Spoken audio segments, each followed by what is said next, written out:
Diwali became India's biggest festival from just a harvest festival.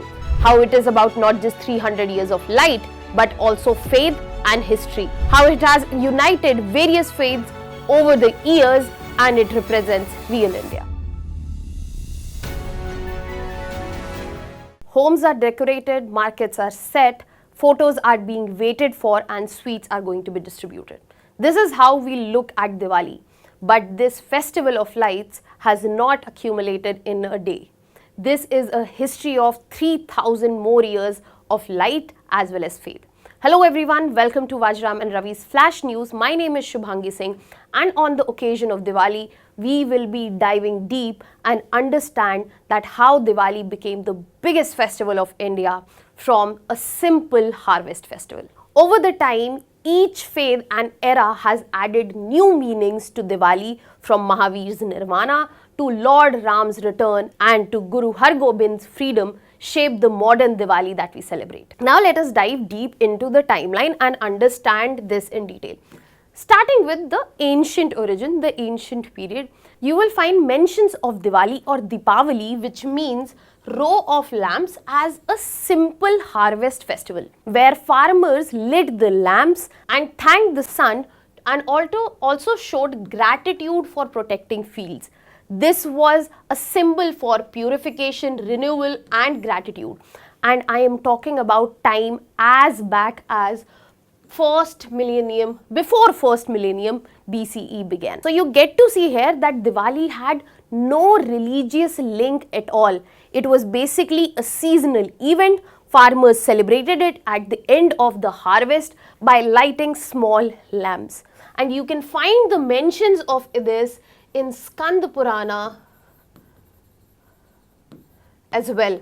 Can you tell me another Puran in which we find the mentions of Deepavali? Furthermore, many scholars like Pankaj Jain, Wendy Doniger have mentioned this as a simple ritual rather than the fascinating big festival that we see in front of us. This whole act of lighting lamps was not just practical but also spiritual, to ward off the insects, to invite prosperity, especially for the next cycle. Then we move to the next stage of timeline and where we get to see evolution of Diwali is around 6th century BC, basically when Mahavira, the 24th Tirthankara, attained Nirvana. So for Jains, Diwali is one of the sacred days and it marks the Nirvana of Lord Mahavira in 527 BCE at Pavapuri.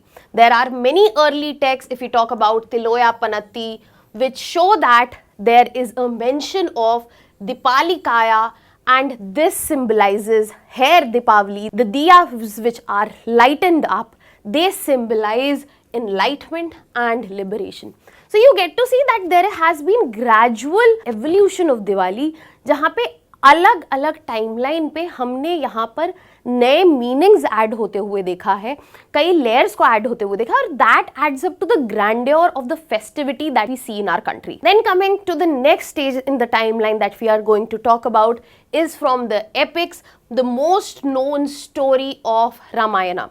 So Diwali is also linked to Lord Ram's return to Ayodhya after exile, and to welcome him, the whole town was lit with lamps. If you talk about the literary mentions, you will find it in Adhyatma Ramayana and Ramcharitmanas by Tulsidas, and this tells you that even after more than 15 centuries before, when we are talking about the Jain layer to the Diwali, we have this added layer again symbolizing triumph of good over evil, triumph of Dharma over adharma. And if we talk about this association of Diwali with Lord Rama, it is mostly said that it emerged during the Bhakti period.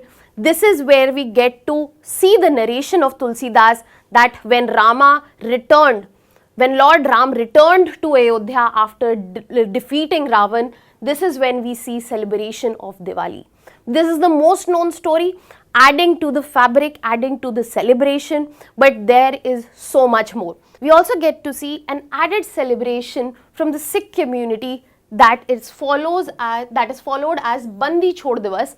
So basically in 17th century BC, Guru Har Gobind Singh was released from Gwalior fort and Harminder Sahib was illuminated with lights on his return, again symbolizing freedom and spiritual victory. Sikh historians have clear mentions of it, be it G.S. Garewal, Louis Fenech, that how this marks an added celebration in another community which comes alive on Diwali. So for Sikhs, Diwali aligns with Bandi Chhor Divas or Day of Liberation. Can you tell me in the comment section by which Mughal emperor Guru Har Gobind Singh was released from the Gwalior fort in 1619 CE? This is a hint for you, you can let me know in the comment section. And the lightning of lamb's hair represented moral courage as well as unity, and also expanding Diwali's meaning beyond just Hinduism. After that, we get to see that there has been a medieval expansion where we got to see Diwali going beyond temples as well as kingdoms.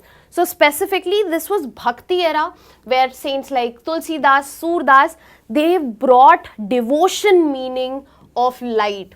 So if you talk about the earlier texts of Ramayana from Valmiki, the original text, they do not have a direct mention of Deepavali or Day of Lights, Day of Lamps, but here we get that added emotion is brought, devotion is brought, and that is being shown through light. For example, temples in Varanasi, Madurai, Ayodhya, they started with Deepdan rituals, king distributed alms, fruits, public lighting was done.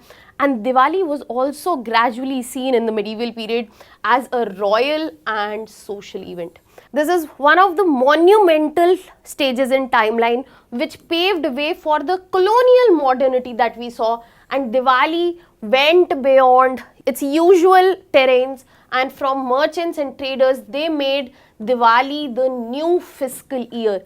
Chopra Puja, Dhanteras, they evolved as business rituals. Furthermore, if you talk about Bengal region, this is the time of Kali Puja, fireworks, fairs, sweets became urban culture, and these recordings we also get to see in multiple colonial gazettes.